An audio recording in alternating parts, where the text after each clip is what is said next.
Hey Phantom fans, you're watching ChronicleChamber.com. My name is Scott, and today we are talking about the Defenders of the Earth issue 5, which just released.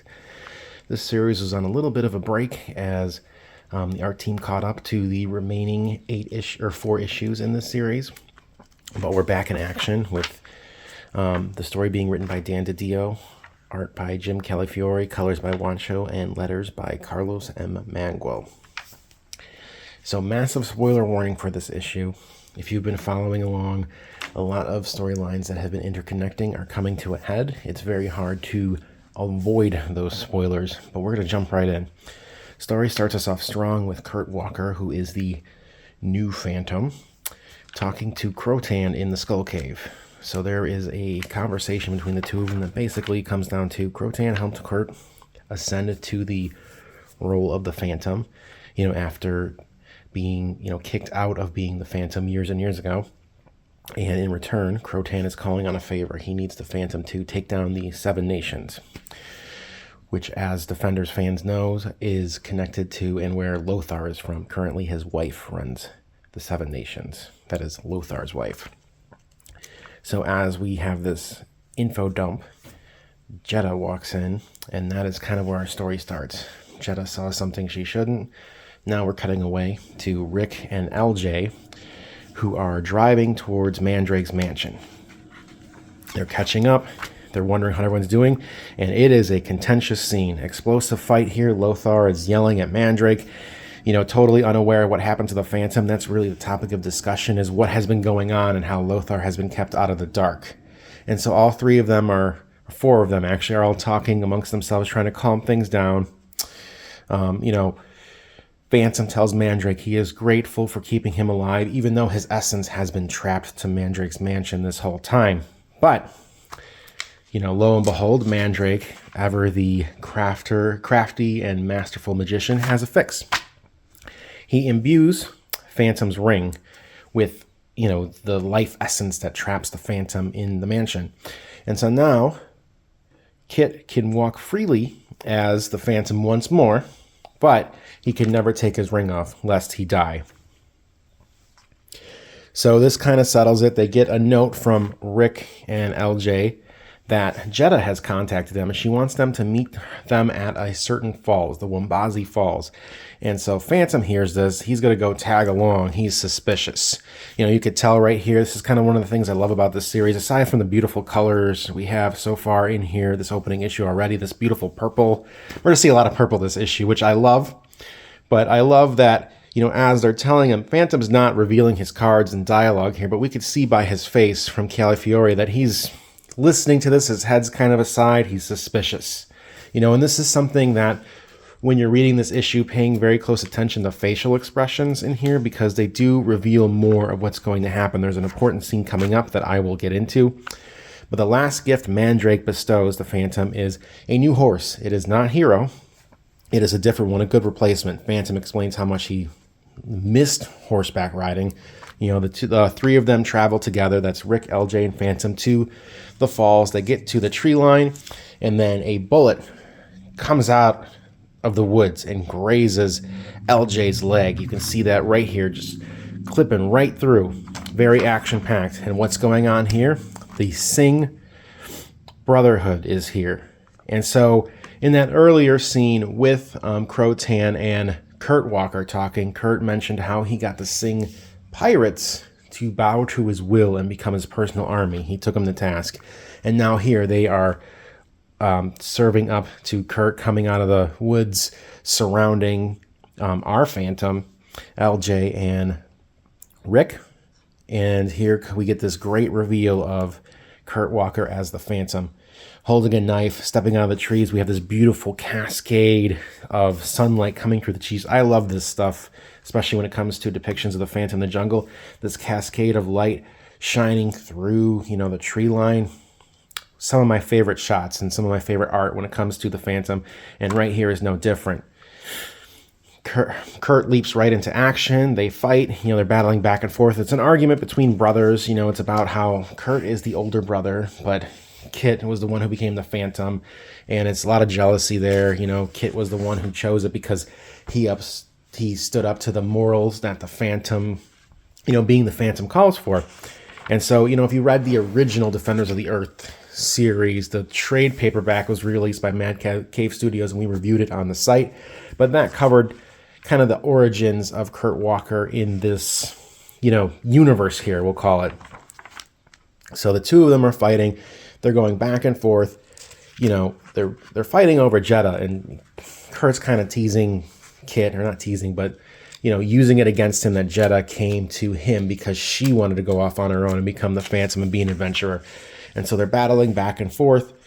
It's cool knife fight here. Pretty basic handling, but it actually works to the betterment of this issue in the sense that you really get a glimpse of everything going on. It's almost cinematic. It's almost like a widescreen movie format going down and carrying over. And we have the quick bits when we need to, just to see movement of certain weaponry, like when Kurt decides to pull out a gun on Kit. And so the Brotherhood here, they still have LJ and Rick, at gunpoint. And then, they aim their weapons at Kurt because now's the opportunity to take him on the task. Like, while they were allied, they clearly don't like it. They don't want to be, just lackeys to the Phantom. So they take a crack shot at him. He's, shocked that they betrayed him, which kind of leans to Kurt's ego. He fires back with his gun that he pulled, shoots a whole bunch of them. We can see that here. And then he's about to shoot his own brother.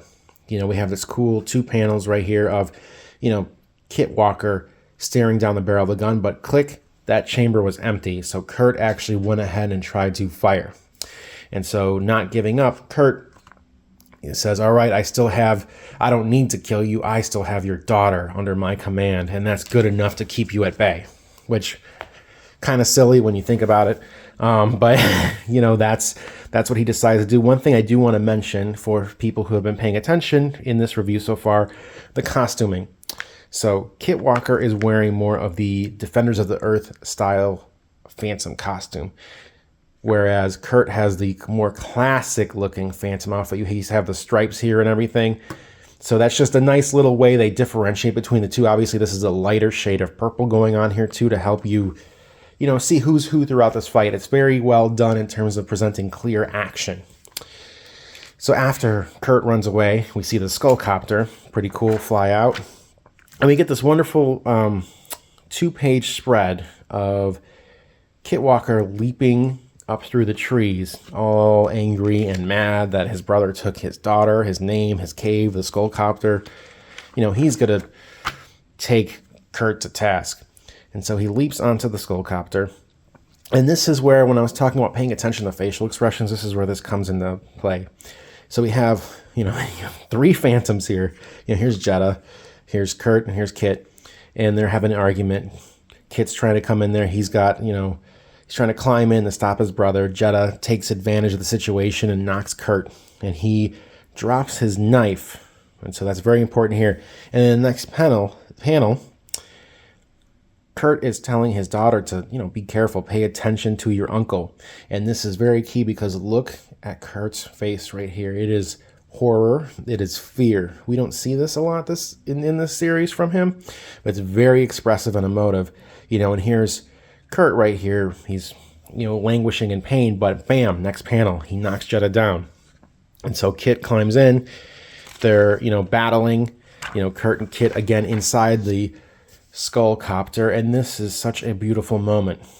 And it helps what's going to happen here. This helps those previous panels before on a couple pages ago. It helps alleviate or, explain away what's happening here. So Kurt is stabbed in the hand and is stabbed into the controls. The helicopter's going to go out of, it's going to crash into this cave wall here right next to the waterfalls. And Kurt is looking in horror. He's like, what have you done, to your own brother? And that look of pure horror on his face, that fear that we saw only moments ago in Kit's face, is now on his brother's. And there's this sense of, why would my brother do this to me? And I think when I first read, I was like, well, that's kind of a cold-blooded move. It's still your brother. But remember a few panels ago where Kurt had no qualms about firing upon Kit. The chamber was empty. That was the only thing that spared Kit's life that time. Helicopter explodes. We see Jedda and Kit diving into the water. And then we get, their reunion on the beach of the waterfall and this beautiful glory shot of Kit Walker as the Phantom's towering tall. It comes at the perfect time. And he kind of makes a joke about how he now understands why Jedda hates these waterfalls. And then we cut to the gut punch at the end of the issue. We've had this whole Phantom Focus issue. We're going back to the Seven Nations. Flash Gordon and Lothar are in the chambers of the chieftain for the Seven Nations, waiting for Shakara to show up, who is Lothar's ex-wife. And what do we get? Bam!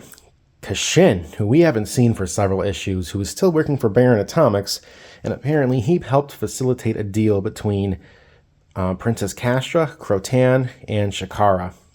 And they will be working hand in hand with the Seven Nations. And that is our big mic drop finish. And that is Defenders of the Earth, issue 5. We'll have to wait a month for issue 6 to see what happens with the Seven Nations there. But as of right now, it seems like Kurt Walker is no more. We did not see a body. So he's probably still alive somewhere. Just hidden from view. Maybe he'll come back in the next series. It seems like they are teasing a follow-up series from these first 8 issues. So something to look forward to for Defenders fans and Phantom fans. If you want more news, comic reviews, updates about the Phantom, what have you, you can check out chroniclechamber.com. If you want to hear more from me personally, my name is Scott, and you can find me at scottwaldenwrites.com or on Instagram, Threads, Blue Sky under the Writer Scott handle. Thanks, and happy Phantoming.